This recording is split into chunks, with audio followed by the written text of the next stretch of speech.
Breaking today, King Charles makes a monumental mistake by giving Prince Harry the audience with Meghan, Archie and Lily that they have been so desperate for, but not all is as breaking news now. It's understood the King and Queen have hosted the Duke and Duchess of Sussex, Prince Archie and Princess Lilibet at Highgrove House today. Before today, the Duke of Sussex... King Charles just made a decision that has split the royal family straight down the middle. And this weekend, while one side of that divide was doing goat yoga and making jokes on a podcast, the other side was standing at Wimbledon receiving a standing ovation that brought the crowd to its feet. The contrast could not have been more stark. And it tells you everything you need to know about where the British monarchy is heading and who is actually going to take it there. Liar by a top British judge, who he then accused of being part of some type of conspiracy, meaning that even the establishment time... Let us start with what actually happened, because the details matter. On Friday evening, just after the news cycle was winding down, the confirmation came through. King Charles had hosted Harry, Meghan, Archie, and Lilibet at Highgrove House in Gloucestershire. A family reunion that had been building for weeks, surrounded by weeks of drama, security demands, leaked documents, and broken promises, had quietly happened. Behind closed gates. No cameras.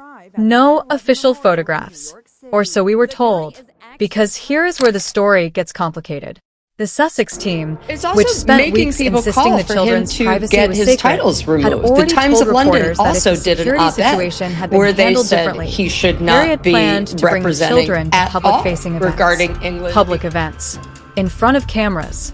The privacy argument, as it so often does with this couple, evaporated the moment it became inconvenient. And then there is the question of why they really went to Highgrove. Because royal commentators who have been covering this story closely believe the Highgrove visit was not the main event. They believe the real destination was Althorp, Princess Diana's ancestral home, where she is buried. And that the reason for taking Archie and Lilibet there, for the first time in their lives, was not purely personal. It was content. Documentation for a Netflix documentary marking the 30th anniversary of Diana's death next year. The Sun reported that Harry was seen leaving Althorp alone. Sources told the paper that no details would be leaked about the private family gathering and no photographs would be released. We have heard that before. Now, let us talk about what Harry was doing in the days surrounding all of this. Because the optics were, to put it kindly, catastrophic. There he was, a 42-year-old man who spent the earlier part of the week publicly accusing a senior British judge of conducting a whitewash and attacking the entire judicial system that acts in the King's name, doing goat yoga, making jokes, introducing himself proudly as the Duke of Sussex to a podcast host, prowling around a television set with a grin on his face like nothing had happened. The same man who called a respected High Court judge corrupt then turned around and asked the British public to take him seriously. Royal editor Brittany of the Royal News Network put it plainly. Harry has no job. He is a 42-year-old man with no employment, no clear purpose, and no apparent self-awareness about how he appears to the outside world. He quit the royal family. He walked away from the institution.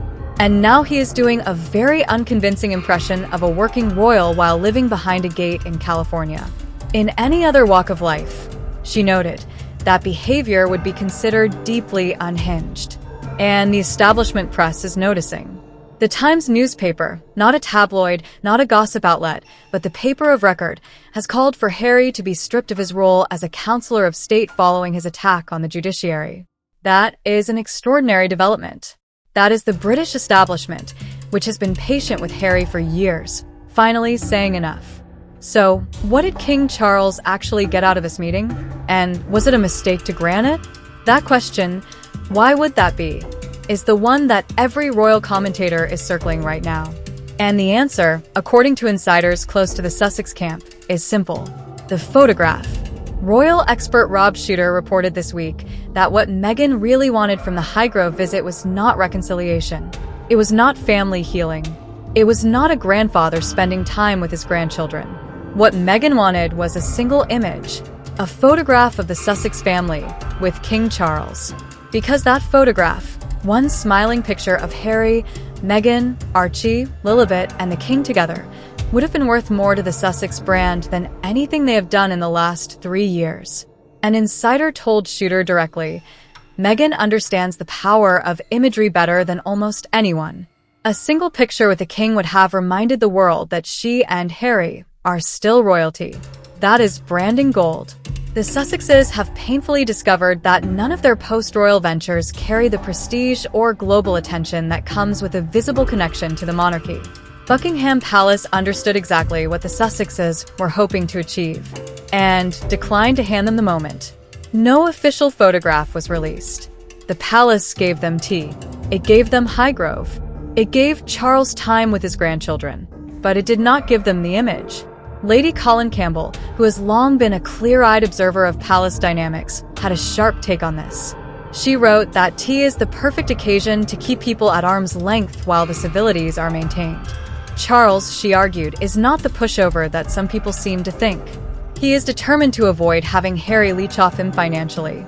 And by granting this meeting on his own terms, he has given Harry and Meghan just enough royal stardust to take back to California and try to convert into commercial value, without giving them anything that actually matters constitutionally or institutionally.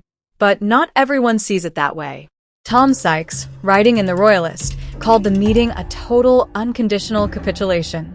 He argued that it exposes a fatal flaw in Charles, that his cultured, humane nature makes him a soft touch. And more pointedly, Sykes said the meeting was a humiliation for Prince William. William has spent months maintaining a wall of silence on Harry and Meghan. His position has been consistent and unambiguous. They are manipulators who should be given nothing.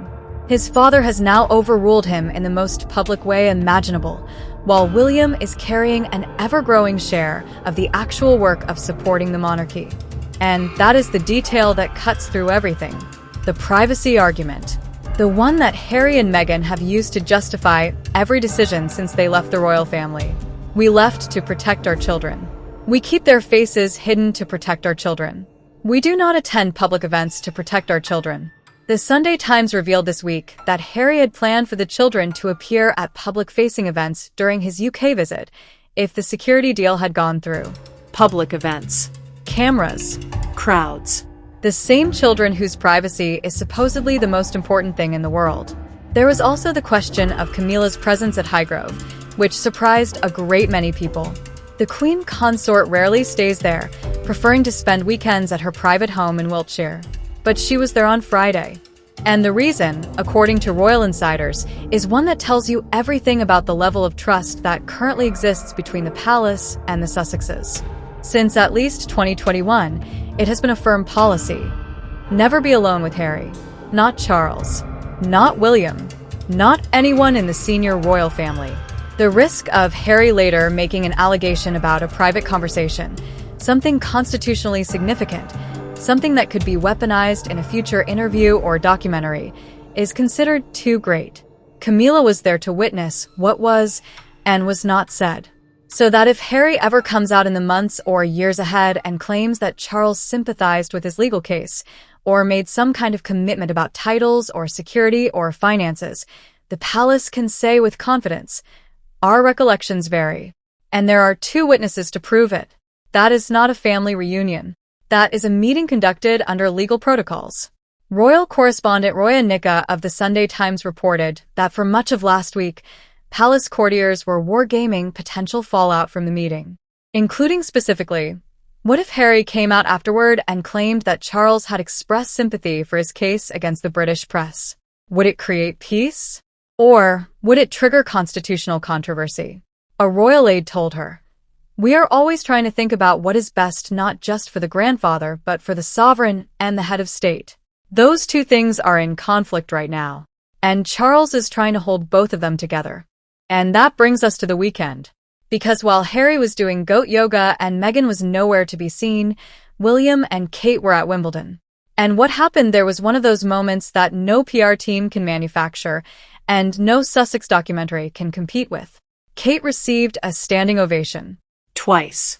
On Saturday, she arrived at Centre Court alone, and the crowd rose to its feet. And in the silence between points, someone in the crowd called out, "We love you, Kate." The whole stadium heard it. She handled it with a grace and warmth that has defined her entire public life. On Sunday, she returned with George and Charlotte. And the reception was extraordinary. This is a woman who spent most of the last year fighting cancer, who has carried that fight with almost superhuman dignity, who has stepped back carefully and thoughtfully and returned to public life on her own terms.